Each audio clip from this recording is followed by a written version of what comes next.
with the Pledge of Allegiance.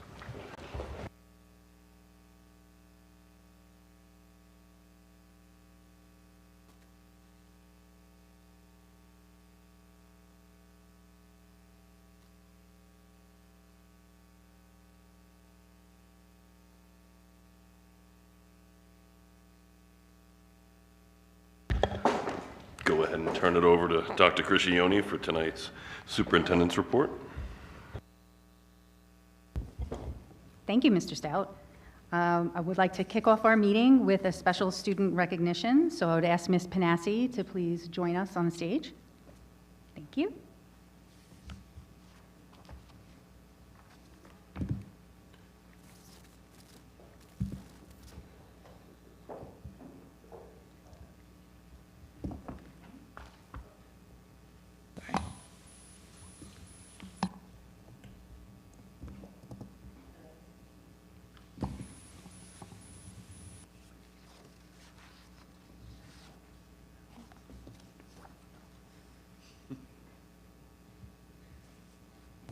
Testing.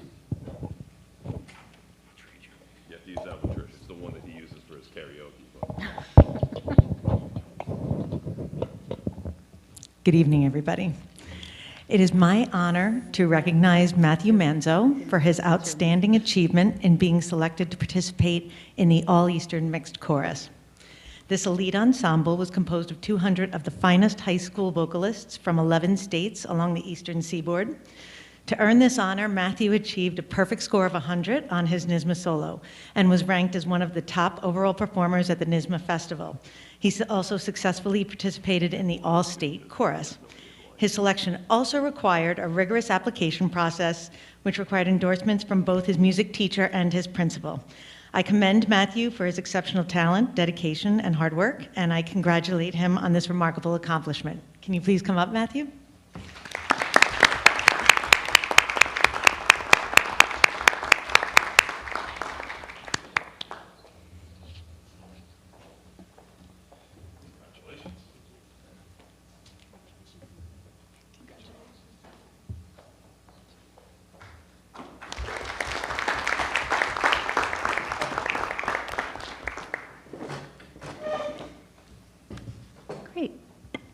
Moving on, let's talk a little bit about what's been going on in the district. Last week, we had our inaugural game of our unified basketball. That was a home game, and the pictures behind me, I'm not used to it being behind me, just shows what an incredible program this is that we brought in this year. And I'd like to thank the Board of Education for allowing us to bring this program in. It was incredible. The amount of staff, students' support in the stands was incredible. The smiles from our students, from the opposing team as well. We cheered both sides as they played, and it just really was heartwarming and incredible to see. And I'd like to thank everybody who was involved with it, Ms. Savelli, Mr. Ray, who brought that here, and so great job, and we're very excited to have this program running in our district. Next thing I'd like to share are some of the other wonderful things that happened. May 2nd, if you didn't know, we had Decision Day, and here in Mount Sinai, it's called Donut Decision Day. That 25 you see is filled with donuts that Mr. Parmataris brings in, and so all of our seniors got to have a little treat while they wore their school gear, signed on that back wall where they're going, and just a really great kickoff morning on that Friday morning. The next set of pictures you'll see is Mackenzie Kling, who was named a Scholar Artist for the Year through Newsday, and she was honored over at CW Post, and a few of us went to go watch, and she actually performed as well. She kicked off the ceremony, and it was incredible. So congratulations to her. And the other pictures you'll see are of the STEAM lab that we've been building at the elementary school. A while back, you had heard about the grant that we'd gotten from Assemblywoman Giglio. We're putting that money to good use, and so we're building the room. The materials have arrived, and we're very busy putting everything out in that room, so that's going to be a very exciting initiative that we've started. The next thing, just an update on our capital projects.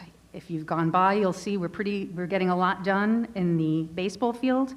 At this point, we have the backstop, the cement's been poured, a lot of things done there. It's pretty close to getting done. Also, our phone system's in progress. Our door security system is in progress. They're way ahead, actually. They were here the last few weeks drawing in the electrical work and starting that process. So we're getting started there as far as all the electrical components before they actually physically bring the doors in and the actual security systems. So that's exciting. Now I'm going to turn this over to Mr. Elsesser, who is going to be giving us an update on some of the initiatives at the middle school. Mr. Elsesser, come on up.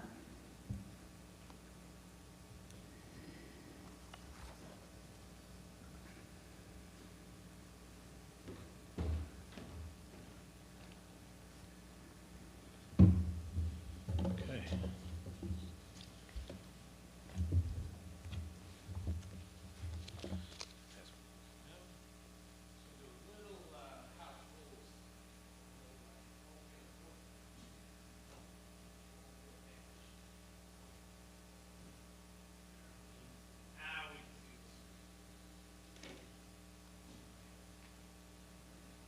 I've done this once or twice, right?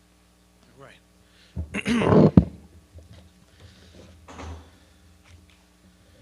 You know what? I gave someone my copy, which is not good. Is there a copy with a paper clip? Wow, that's awesome. Oh, wait a minute. Should have left the lights on. Okay.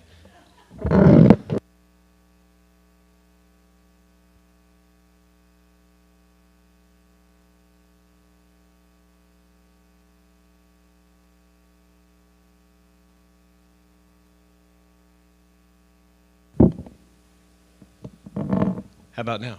Perfect. Super excited to have everyone here tonight in the middle school. These were the meetings were when I was a student, way long ago. But in all seriousness, it's just a great pleasure to be able to present to the board.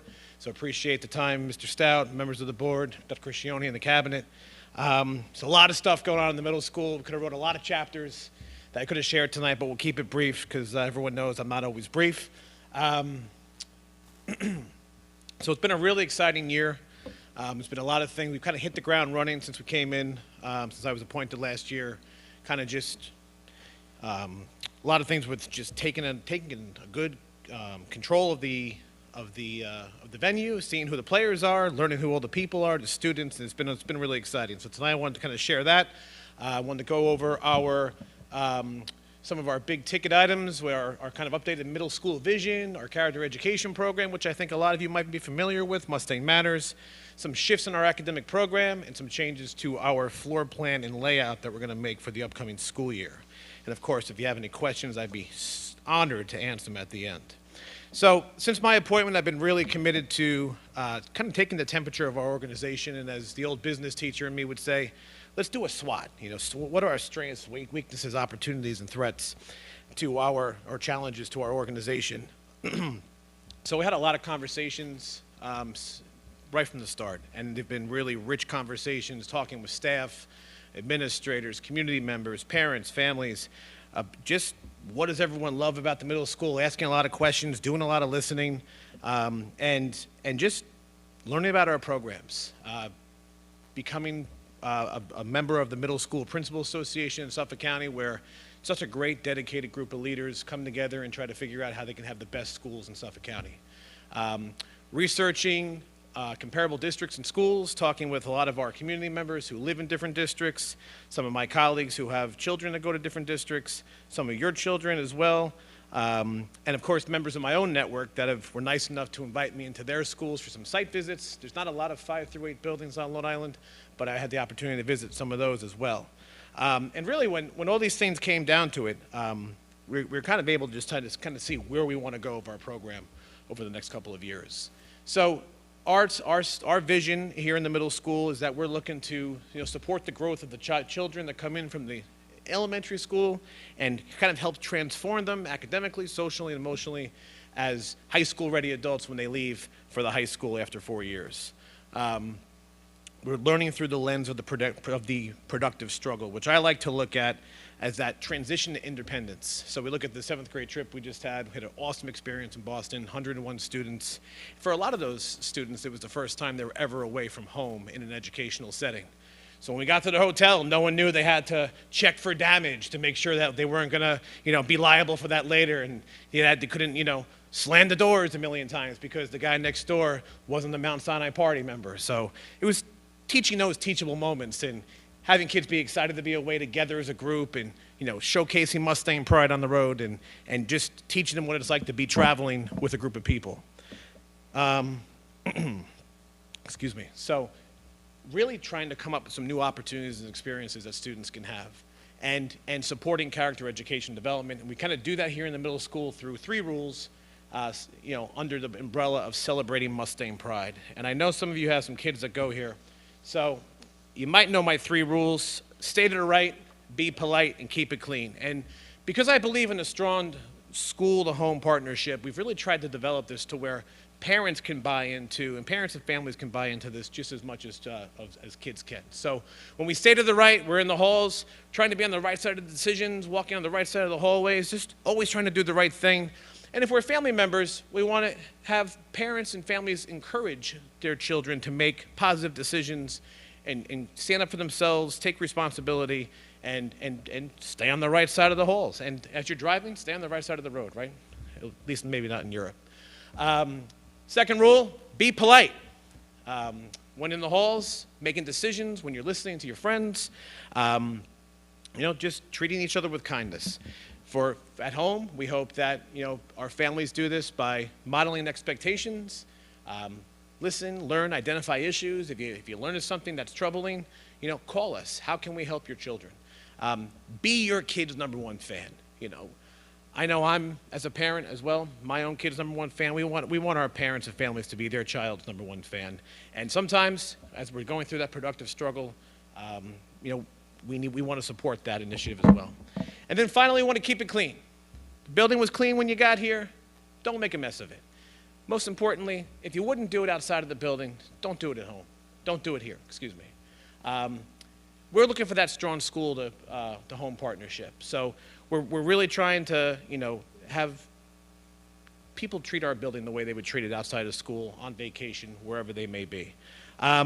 I'm proud of this initiative, Mustang Matters. We have 618 kids here in the building. I can tell you they all know this. Whenever we get together as a group, whether it's in a small setting or a large setting, we go over the Mustang Matters.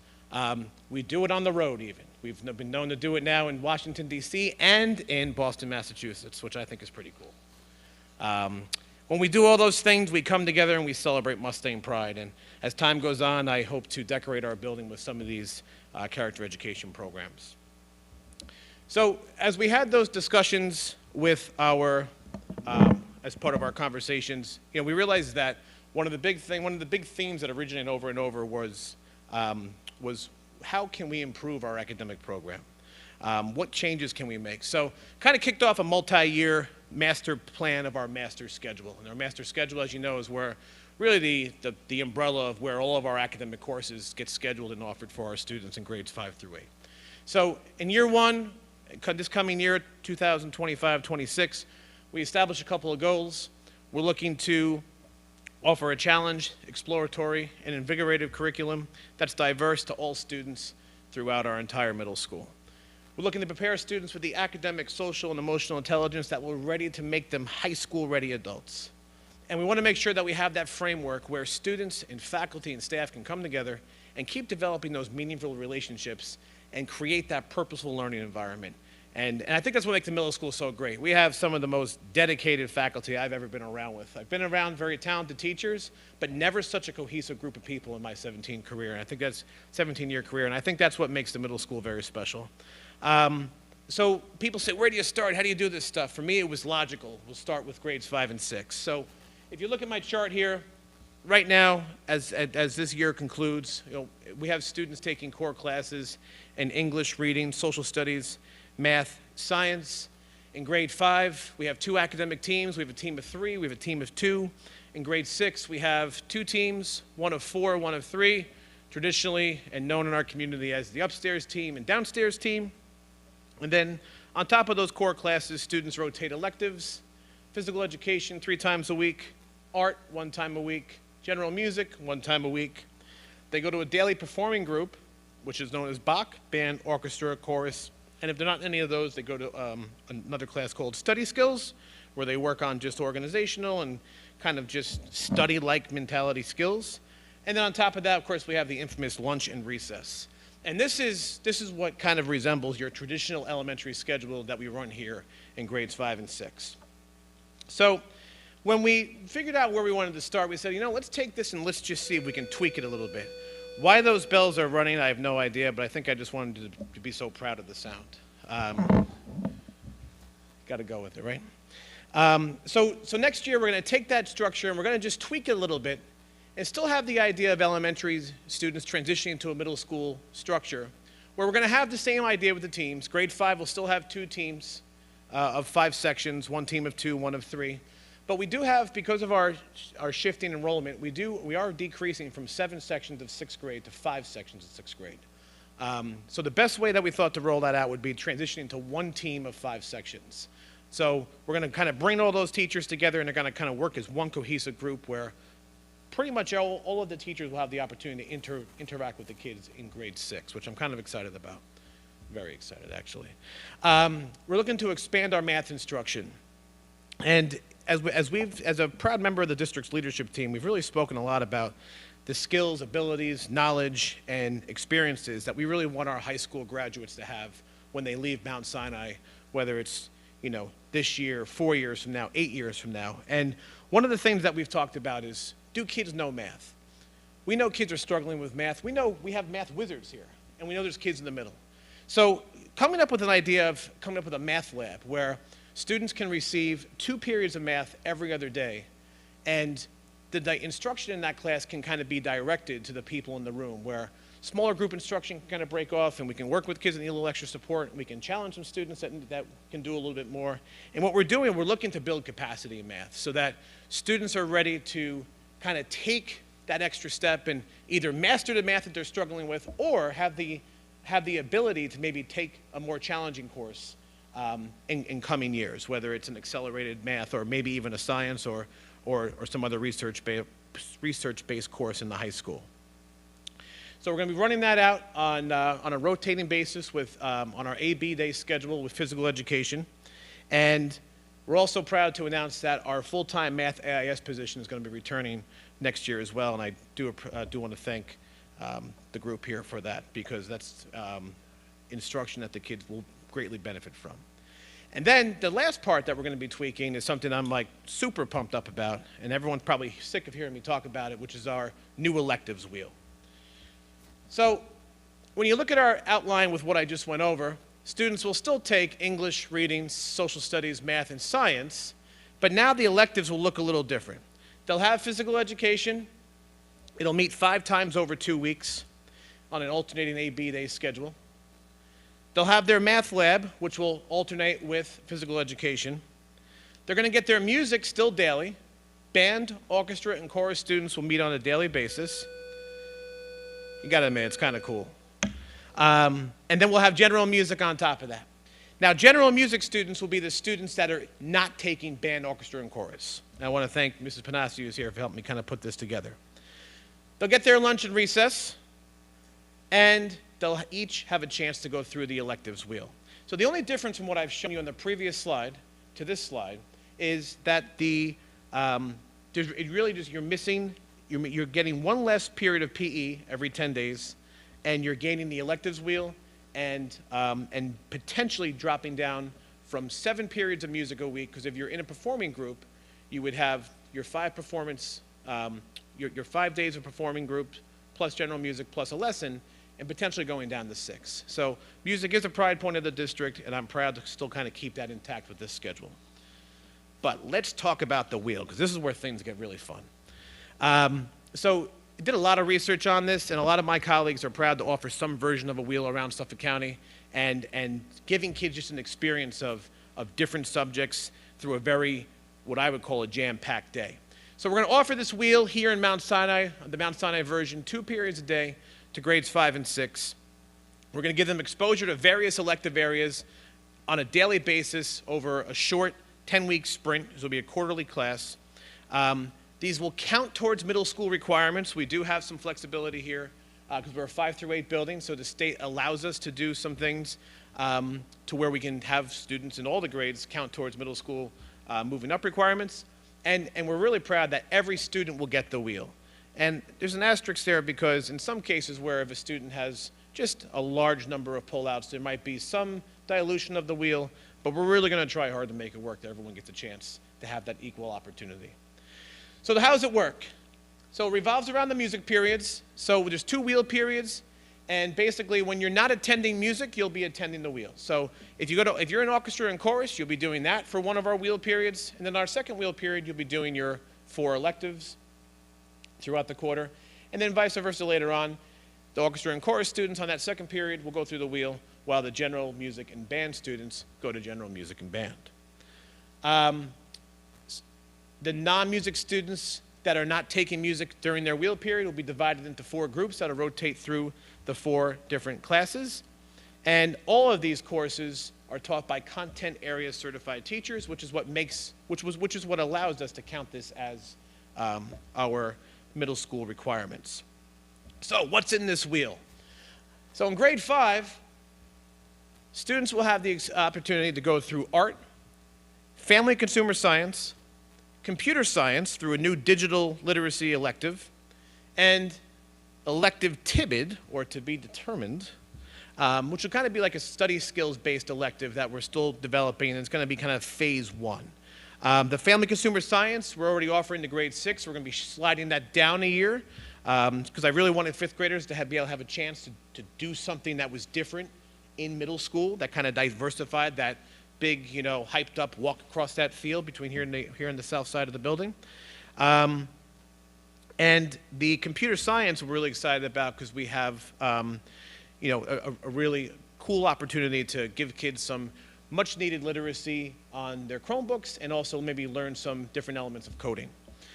And I think that's just going to be the start of where that goes as time goes on.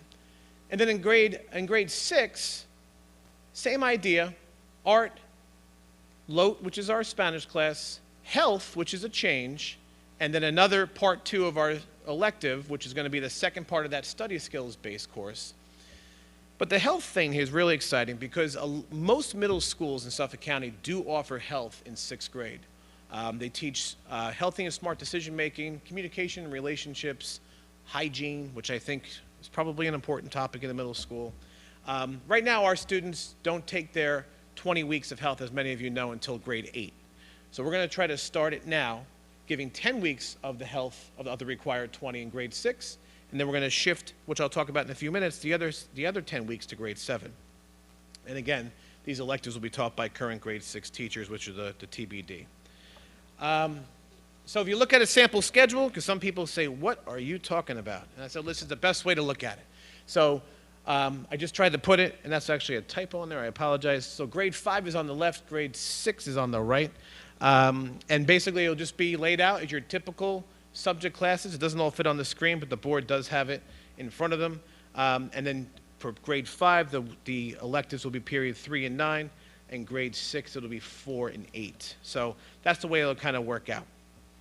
Now, I talked a little bit about the health moving to grade 7, and when you shift that, we're looking at changing the scope of the 7th and 8th grade schedule, but we're not really ready to do that yet because what I've already talked about is a large amount of capacity, and we have a great staff, but I don't want to blow it all in one chance. So, rising grade 7 students will have the opportunity next year to take the other 10 weeks of health, and what that will do is that it will take the place of half of their computer science class. So right now, our grade 7 students take a full semester of computer science opposite a full semester of art. We're going to take half of the computer science and basically shift that to grade 5, which will open up the other 10 weeks to have the health. And then what that will do is that by the time we reach 27, 28, we'll have health completely out of grade 8, and there'll be a new opportunity for another course. Our rising grade 7 students will have an opportunity in 2 years when they're 8th graders to have 10 weeks of that new opportunity, which I hope to be something that's either career and technical education or electives based, something else that will give them another taste of what they can expect in the high school. And that's really the whole point. Take all of the pride points that we have in the high school and try to break it down into little pieces here so that kids know what the possibilities are as they kind of climb our ladder through our campus. Some other changes for grade 7 next year, grade 8. As many of you know, we're swapping our earth science and living environment curriculums. So earth science is going to go to the high school as our accelerated offering in grade 8, and Regents living environment will come to grade 8 for next year, and then after next year, the state has discontinued that Regents exam, and they've renamed it back to biology and life sciences, I believe is the technical term of it. It's a new Regents exam that everyone's very excited to see starting this year, including my wife, who did a lot of curriculum writing for it. It's something that will better align to the middle school curriculum from what we teach in 7th grade and 8th grade, and getting ready to take Regents exams into high school. And what we hope to do with all of these is basically start to be able to offer maybe an extra section of accelerated offerings, so where if a student wants to challenge themselves in math and or science, we're going to start making preparations to do that over the next 2 years so that kids can challenge themselves and maybe get a high school credit under their belt before they go across the field, where we can take some of our high school classes. So a lot more to come on grades 7 and 8. We'll see how the future years of the wheel come. I'm sure there'll be some adjustments, but we're going into this eyes wide open, but very, very excited. So the last thing I just kind of want to touch base on tonight is just some updates to our floor plan. One of this really came out of, people always say, why are you doing these things? This came out of our stakeholder conversations as well. Our teachers want more time. They want more opportunities to build relationships with our kids, do cross-curricular projects, be able to have flexibility where maybe, hey, I'm doing something cool in math. Can I borrow the kids for half a period and we'll just switch, for this day, and then you can have them half of a period on another day. When you have classes that are next and kind of close to each other, you can do that. And you can do it kind of on short notice. We do have some issues here in the middle school, and our staff feels very strongly about this with a short homeroom period. Kids kind of come in the homeroom, we take attendance, we read announcements, we kind of get our stuff ready for period 1, and all of that happens in 4 minutes, and it's like the quickest 4 minutes of my life. And it's a little chaotic at times, but we're looking forward to kind of adding hopefully some more time there as we look at our school day going forward, to have more opportunities to engage in more meaningful ways with our students before the formal kickoff of period 1. And we'll be looking more at that over the summer. Everyone knows we're required to have our students be in class for grades 7 and 8, 990 hours a year. Grades K through 6, 5 and 6 in this building is 900 hours. And as you know from seeing what your kids bring to school, we have a lot of student belongings that are carried around the hallways, a lot of clunkiness, a lot of gear. People are leaving seem like they're leaving home for long periods of time of what they're carrying. So all these different things. Another thing that we want to do for next year is we want to bring lockers for all. We do have enough lockers in this building for every student to have one. We'd like to use them. Some of our kids really struggle to carry around all their stuff. And some of them have so much stuff on them with backpacks and jackets that some of our classroom spaces can be a little messy. And if we ever had to evacuate the building in an emergency, it could not be the safest method to do so. Also, we want to have more opportunities in our classroom for teachers to be able to, quickly, move desks to do collaborative activities. And sometimes we're doing that and we're climbing over book bags and jackets and all these different things.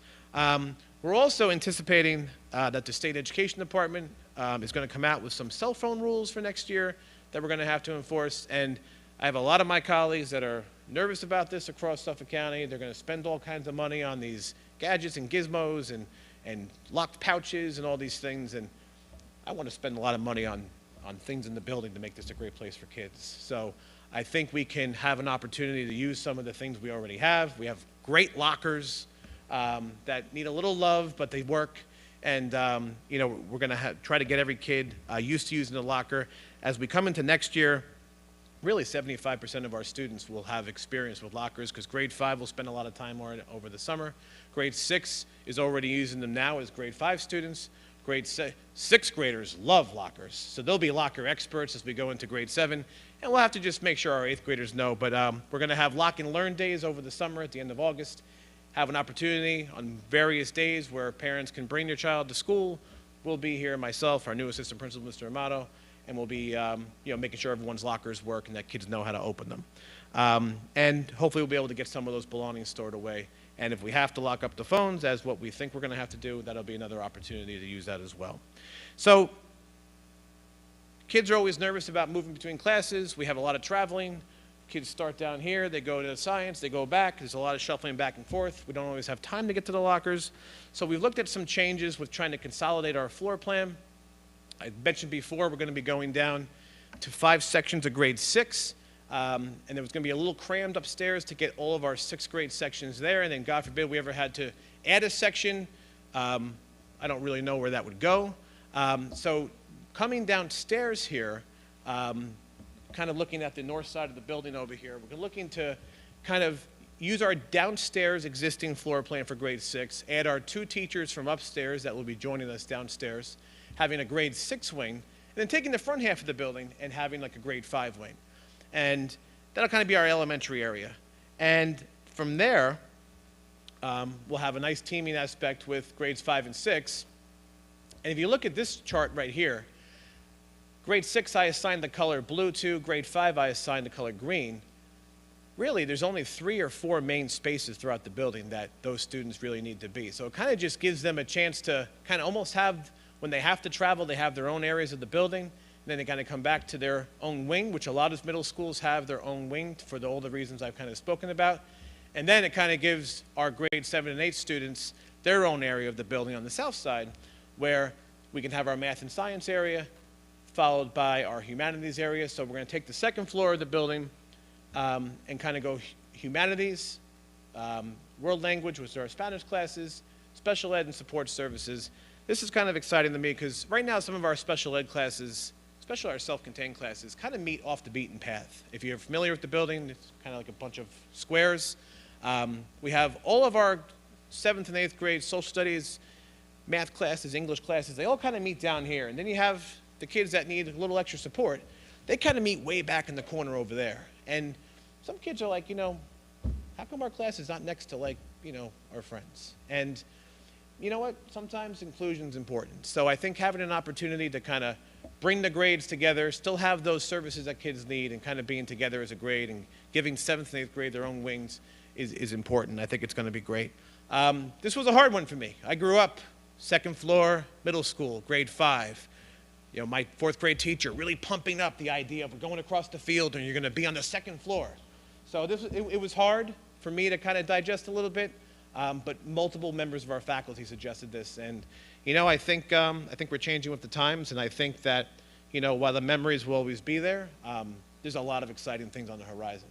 So this would be what the downstairs would look like. Downstairs, we would just be taking really just 2 rooms. When you come into the left there, would just be more of our math. We'll move the humanities upstairs.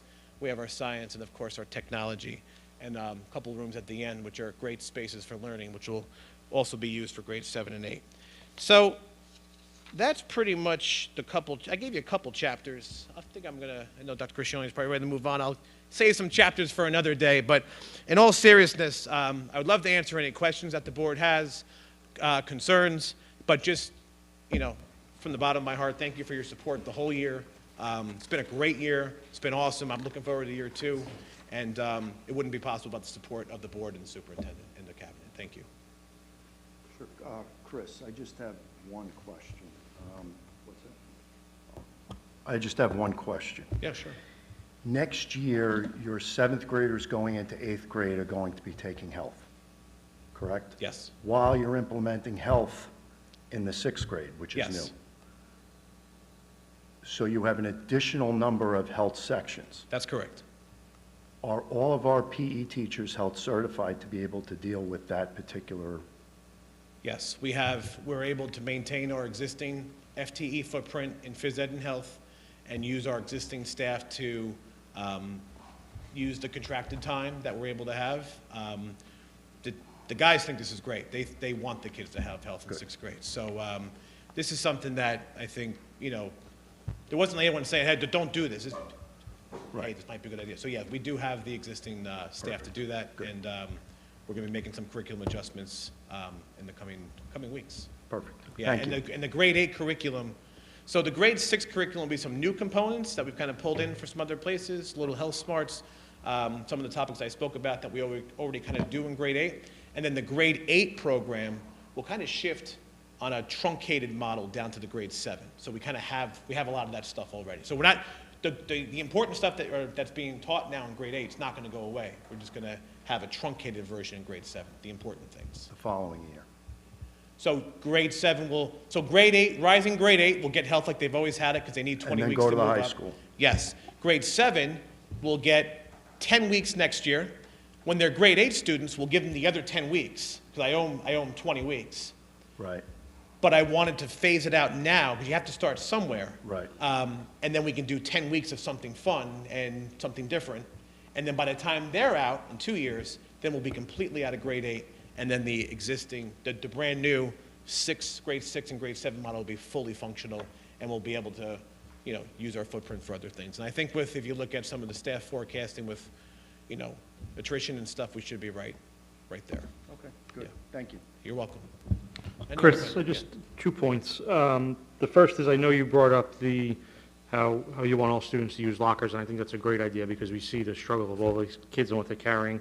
I do just want to point out, just so the public is aware, the board looks forward to Dr. Criscione and what she brings to the board and from admin with the recommendations for the cell phone policies. But as of now, we really don't have one, so we don't know what's going to happen with that and in terms of if they'll be in lockers or where they'll be. So I just don't want people to think, oh my gosh, this is No, happening. absolutely not. We don't know that yet. No, that's a great point, and thank you for yeah, clarifying. And I that's- just want to point out, it really, some of the backpacks, and I'm sure you guys have seen them, they're really unhealthy. They are. And we're looking to lighten those loads. And this Lockers for All, while I am someone that always likes to plan for the future, and I can see what else we could use them for, this is really about the amount of stuff that is just all over it's the best word to use, stuff. Stuff in the classroom, and just trying to make sure we really have safe spaces for our kids to learn and functional spaces for our teachers to teach. Absolutely, and But and thank you it'll for be healthier clarifying for that, the 'cause I don't students. want to, yeah. Yeah, it'll be healthier for the students to not be Yeah. walking around with so Yes, much. yeah. The only other point I have is on your Mustangs manners and the character education. I think that's a really good piece that you have put together here. Thank you. And one thing you came off of here was talking about how great the teachers are here as well. I think the one nice piece to add onto here would be about how the teachers play a part in this as well. It's a great idea. Because we see the students, we see the parents and the families, but we're all one. And I think having that on there would help everybody just cognify that a little better. Absolutely. I think it's a great point, and I appreciate that, Mr. DeVito. Our teachers have internalized Mustang Manners. We can put it in words, too, so thank you for putting that out there. I'm hoping to have some Mustang Manners paraphernalia when school opens in September. But, supply chain and everything else, but it's coming. Any other questions? Mr. Elsesser, I just Yes. have, I thank you for putting all this effort and thought into what you're planning, so? No. No, So, okay. so in a middle school, because we're a 5 through 8 building, we have the option to offer PE one half of the semester 3 days a week, and the other half of the school year 2 days a week. Or when you average it together, it's every other day. So yes, it is a reduction of one PE period, but we are still in compliance with what we're supposed to offer, and the kids still have recess as well, which a lot of our grade 5 and 6 students really do love recess and take it very seriously. And I'm excited that we're able to offer that here. The wheel is using 2 periods of the day to where you get performing groups every single day on one of those periods. They're paired up for numbers, for balancing, for kind of space considerations. And then where you don't have the music period, you have the wheel. And then if you had so period 3, 5th graders will have orchestra and chorus. Period 9, the general music and band students go. And then the opposite, students not in those periods do the wheel. And the way that I think my calculations, my rough numbers are, those 4 classes rotating through the 4 wheel, call them spokes if you want to use the idea of the wheel, would be like 18 students per group, roughly, maybe 19, you know. Yeah, thanks. Great questions. Anything else? Awesome. Again, I really appreciate it. Thank you so much. Have a great night. Yeah, thank you. Yeah. You really put a lot of Thank you. effort and thought into it. Yeah. Appreciate it. Thank you so much, Mr. Alceso, that was excellent.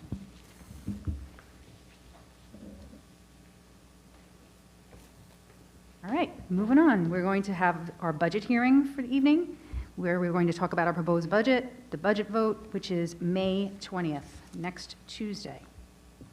So as a reminder, our proposed budget is $70,732,128.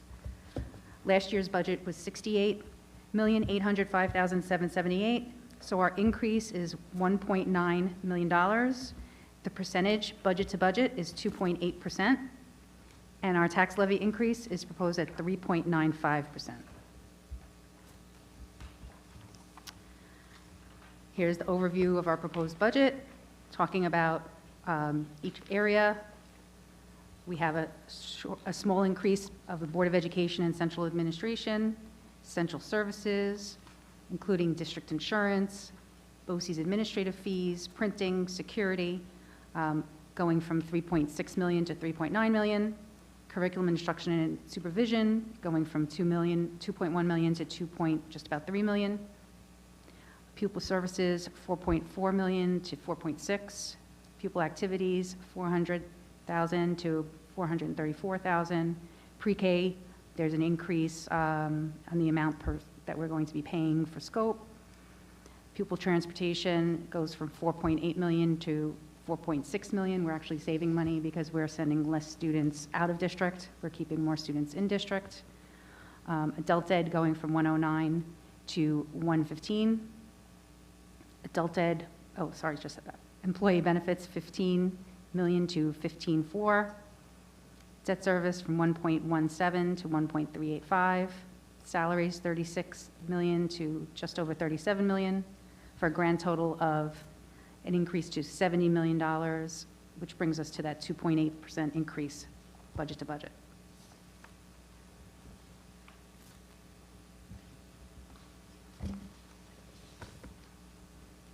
Again, an overview of our total budget, what our state aid is. We did not receive an increase in state and foundation aid, so even though the governor came out with the approved budget and some people got extra money, we did not get extra money. Some areas fluctuated, went up, some areas went down, and in all actuality, final numbers from the state won't be out until the end of May because they change the numbers based on different factors throughout the year, based on our expenses that go out through BOCES, or they look at our calculations for capital projects, and so they adjust the numbers based on different data that they have. So their original numbers were based on numbers from November, I believe, and then the most recent numbers that they put out were based on February numbers. The next iteration will come out and it will change again. So we're keeping the same numbers that we listed for state aid because our foundation aid has not changed. So we anticipate $20 million in state aid and other revenue. We are taking from the appropriated fund balance of $2.3 million, so our total revenues is just over $22 million. Our tax levy within the tax cap is $48 million. Our assessments would be $15.5 million, which brings the tax rate to $310. An average assessment, $11,000, with a monthly change of about $36 a month. Again, a review of our budget outline and predictions. If we put down that we only anticipate another $100,000 a year from the state, which is a conservative estimate based on what they've given us, they haven't given us much more this year than last year, it really does put us in a negative situation as far as our fund balance. So this is something we are constantly looking at. We are very lucky. We have been starting to build some programs. We actually have opened up we're opening up another special ed class, and we actually have other districts interested in sending students here. So that's another way we can possibly generate revenue. So we're always looking at ways that we could possibly generate revenue for the district. So what happens if the budget fails? The levy stays the same as the year before, which would be this current school year. So what that means is that it's a difference of $1.8 million in our current budget. Our contingent budget would stay the same at $68,896,000. And that would be a loss in services. So we would have to go back to the drawing board on a lot of different programs. So these are just some of the things that we would have to look at in a contingency budget. We'd have to look at all our class sizes. We'd have to look at all the non-mandated high school classes, like home and career and business classes. We'd have to eliminate staff development. All equipment would be eliminated. Classroom supplies would be reduced. We'd have to consider reducing budget-supported activities, supplies reduced for extracurricular activities, and eliminating the pre-K. So that is just what would have to be done. Capital projects that we are proposing for the budget vote are for the elementary school. We're proposing $2 million, and that is to take money from our current capital reserve that will not raise the budget or will not raise taxes.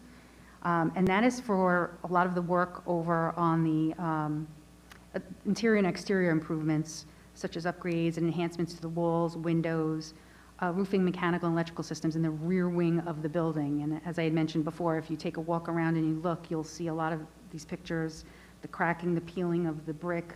There's water getting through because of that. So we need to do a complete overhaul of that entire perimeter of that section of the elementary school. We also need to fix the HVAC in the gymnasium of the elementary school. This proposal will not cause any increase in property tax. So we will have 3 propositions next week: the budget, which is $70 million, the library, which is $1.9 million, and the capital project, which is $2 million. And we just ask, we are changing our location. It's going to be at the high school gym. It is from 6 a.m. to 9 p.m. next Tuesday. Please come out and vote. If you need an absentee ballot, you can get it from Maureen Porio, our district clerk. Please call district office. She'd be happy to set that up for you. Some upcoming events that we have. We have the Middle School Honor Society induction tomorrow evening here at 7:30 p.m. We have the elementary spring concert on Thursday. Festival of Arts and Sciences at the high school next Tuesday. Budget vote next Tuesday. We did not use any snow days, so we will have an extended Memorial Day weekend. Schools will be closed from the 22nd to the 26th. Our high school string orchestra concert is the 28th. Symphonic band concert the 29th. And our middle school concerts the 2nd through the 4th. I can't believe it's June already. And scholarship night will be on June 5th. And that's it for my report. Great, thank you. All right, we'll move on with the business of the evening. If you would, Nick, approval of the minutes? Approval of the minutes. Resolved upon the recommendation of the superintendent, the Board of Education hereby accepts the minutes of the April 23rd, 2025 regular meeting as submitted. Thank you, Nick. Can I have a second? Second. Thank you, Chuck. All in favor? Gotcha. Chuck, if you would, personnel. Number 4, personnel. Motion resolved upon the recommendation of the superintendent, the Board of Education hereby approves personnel items A through C as listed below. Thank you. Can I have a second on that? Second. Thank you, Anthony. Any comment? No, not yet. It's comment. All in favor? Motion passes. I believe we have some staff that just got appointed now. Could you raise your hand if you are newly appointed? Would you stand up and introduce yourselves for the Board of Education? I'm Holly McNair. I'm very excited to teach science next year in high school. Nice. We're excited to have you. Thank you. Welcome aboard.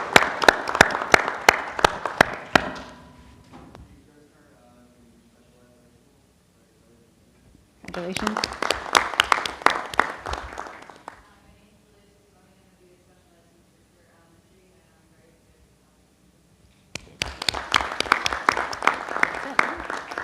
Anybody else?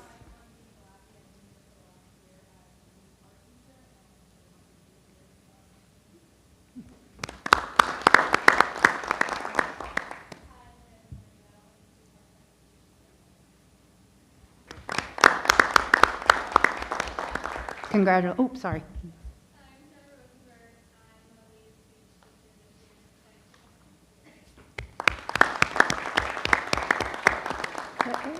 Congratulations. Welcome aboard. We're happy to have you all. Congratulations, everybody. All right. Christie, number 5, action items. Should be it, right? Yep. Action items, educational. Action items, educational. Motion, resolved upon the recommendation of the superintendent, the Board of Education hereby approves action items A as listed below. Thank you, Christie. Could I have a second? Second. Thank you, Nick. All in favor? Good.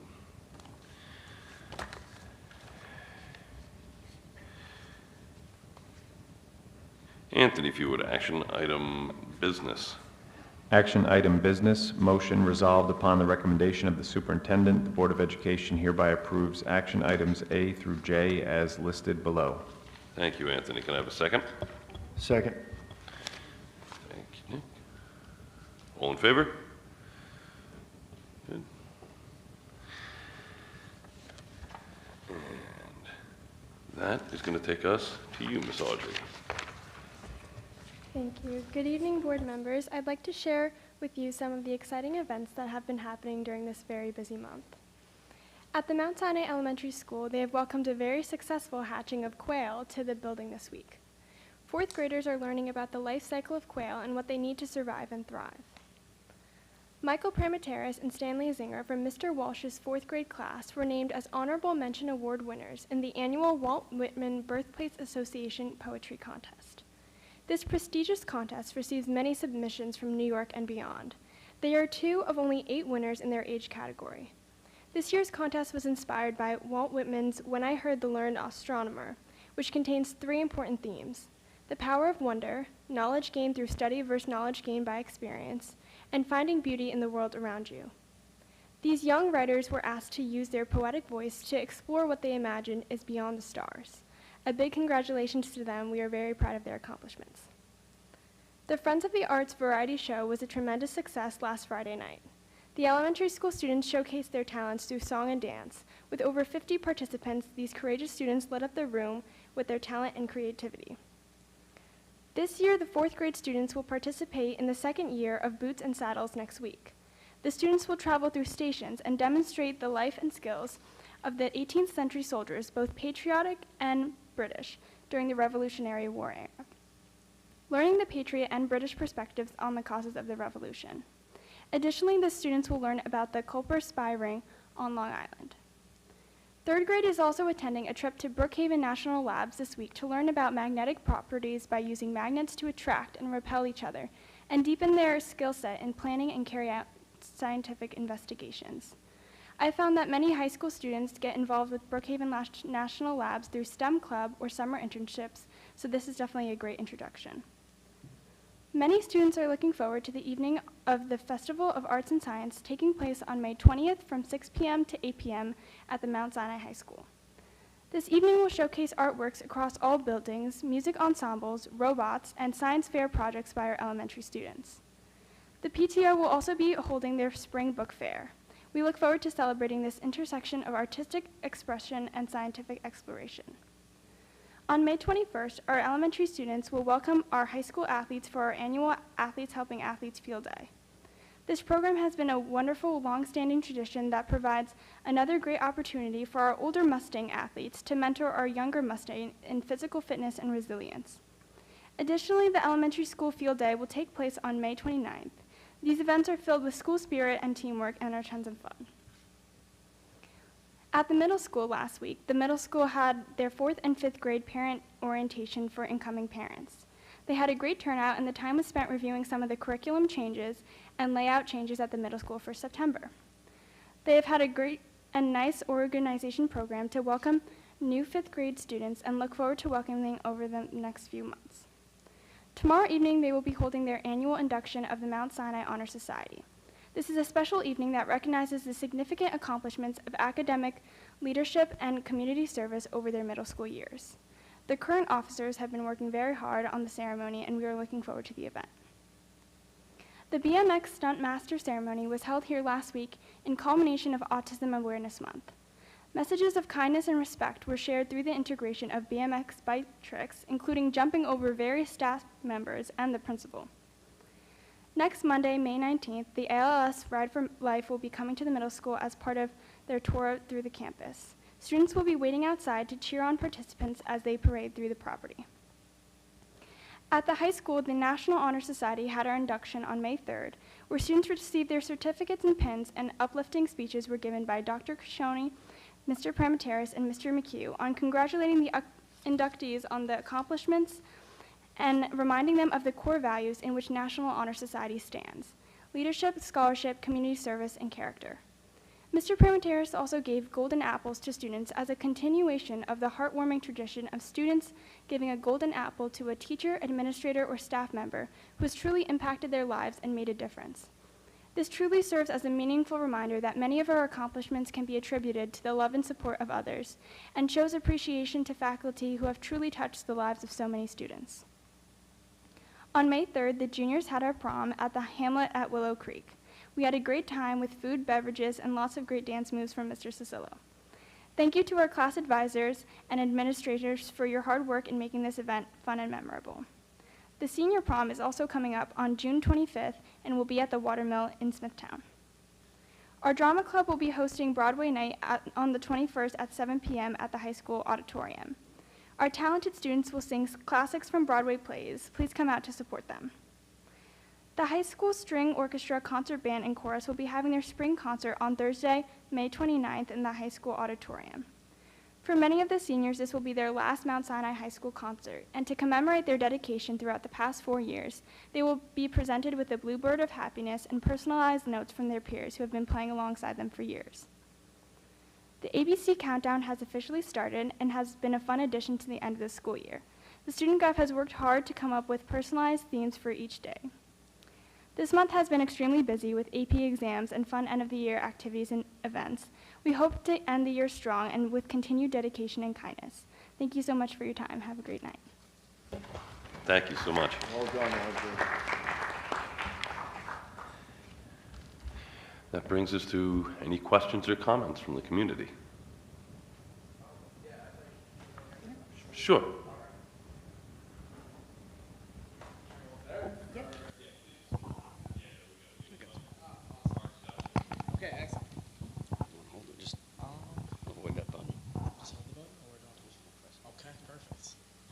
Hi, how are you guys doing tonight? My name is John Corradino. I'm here with my beautiful wife, Michelle. So we have 3 little boys and a little girl. I have twin boys. They're 4 years old. I'm here advocating for my son, Giovanni, because his twin got into the preschool program. He did not. So just a couple of points that I had that I just want to bring up is, I noticed on the site it says Universal Lottery Pre-K. My only issue with that is that I don't think universal and lottery should be put together in the same sentence, because universal is pertaining to everyone. And if it's a lottery, you know, and some children don't get in, it's not really universal.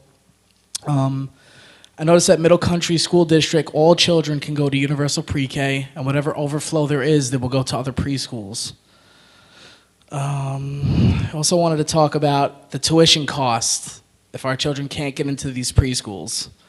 Upfront cost for the first and last month is $4,600.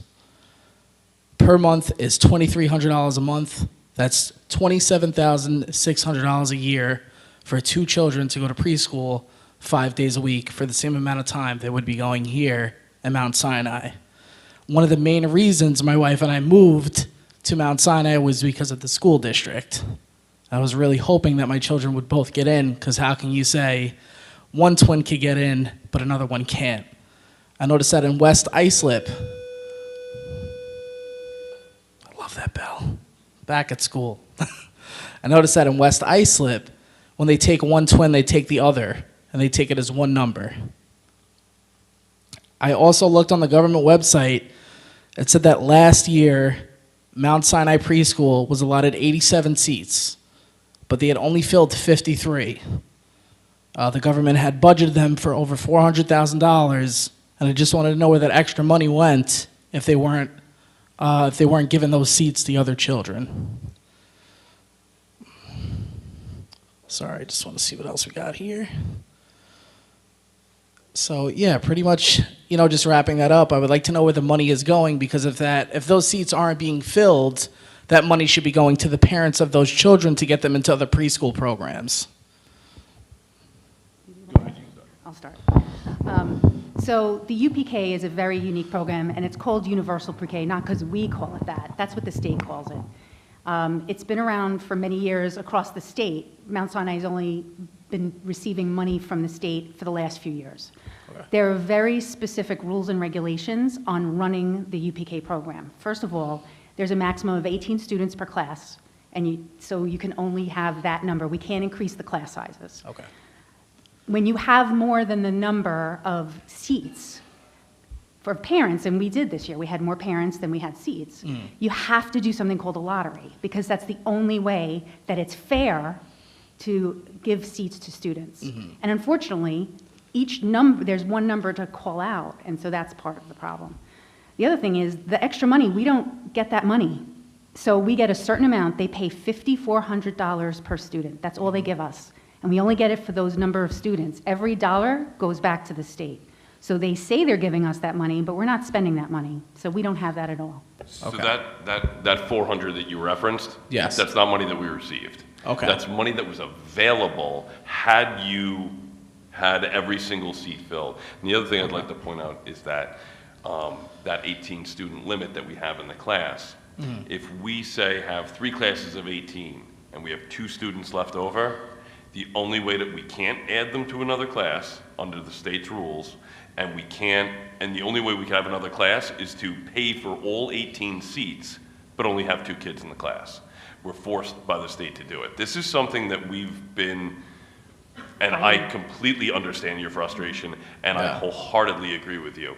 This is something that we, as the board, and numerous other boards that we work with from around Long Island and New York State are advocating get changed.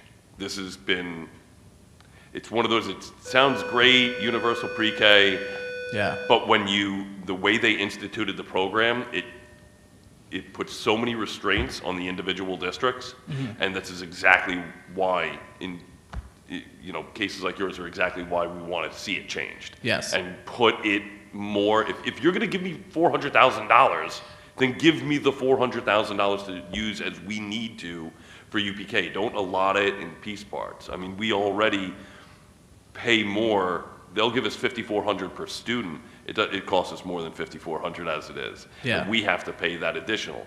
Even though there's leftover money in the kitty from the state, we can't access it. We have to cover the difference. They won't do it. Okay. But this is something that is very much on the radar of the district, the board, surrounding boards. I had a meeting just a week and a half ago with other board presidents from around the state, and this was a hot topic. Yeah. About going after the state. We're trying to get them to change this. So.